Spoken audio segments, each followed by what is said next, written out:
Lift చేయి.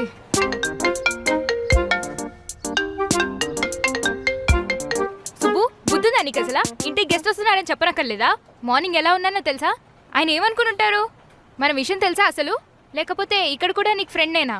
ఈయన కొంచెం బ్రాడ్ మైండెడా లేకపోతే మీ అమ్మలా బెబ్బేనా? ఎంత ఇన్కన్వీనియంట్ గా ఉండిందో తెలుసా? ఎప్పుడెప్పుడు ఇంట్లో నుండి బయటకు వస్తానా అనిపించింది నాకు. పో సుబ్బు, అన్నీ ఇలాగే చేస్తావు. మీ వాళ్ళ ముందు ఎప్పుడు బ్యాడ్ చేయాలని చూస్తావు. నేను ఇంత మాట్లాడుతున్నా నువ్వేం మాట్లాడవేంటి? నోరేమైనా పడిపోయిందా?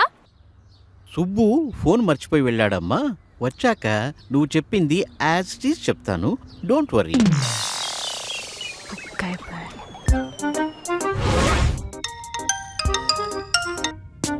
సుబ్బు, నీకు బుద్ధుందా అసలు?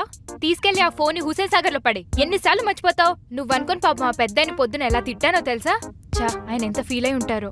నీకు అసలు బుద్ధి జ్ఞానం సిగ్గు శరం మట్టి మశానం ఏమైనా ఉన్నాయి అసలు? ఇంత తిడుతున్నా నువ్వు అసలు ఏం మాట్లాడవేంటి? పొద్దున ఆయన కూడా అంతే, ఒక్క మాట మాట్లాడలేదు. అప్పుడు ఆయన, ఇప్పుడు నువ్వు. నాకు అవసరం ఇదంతా? ఇప్పుడు కూడా నేనేనమ్మా. ఇందాక నువ్వు ఫీల్ అయి ఉంటావని కాల్ చేశాను. మళ్ళీనా?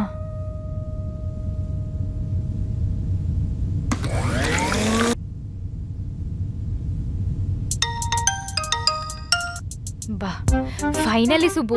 ఆయన ఫోన్ మర్చిపోయి వెళ్తావేంటి నువ్వు? ఇదేం రోగం నీకు అసలు? అట్లీస్ట్ నాకు కాల్ చేసి ఇన్ఫార్మ్ చేసి ఉండాల్సింది కదా.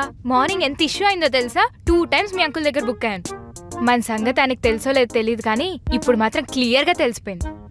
అయిపోయాం పో ఈవినింగ్. అసలు ఆయన ఎలా ఫేస్ చేయాలో ఏంటో. ఇదిగో ఇలాగే ఫోన్ ఎత్తి ఏం మాట్లాడకపోతే నేను బడబడా వాగేశాను. అయినా ఫోన్ ఎత్తి మాట్లాడకపోవడం ఏంటి? మీ ఫ్యామిలీ కింద ఏమైనా జబ్బా? నేను ఇంత సుత్తి మాట్లాడుతున్నా నువ్వేం మాట్లాడవేంటి? అంకుల్, అబ్బా థ్యాంక్స్ అమ్మా, ఇప్పటికి గ్యాప్ ఇచ్చావు.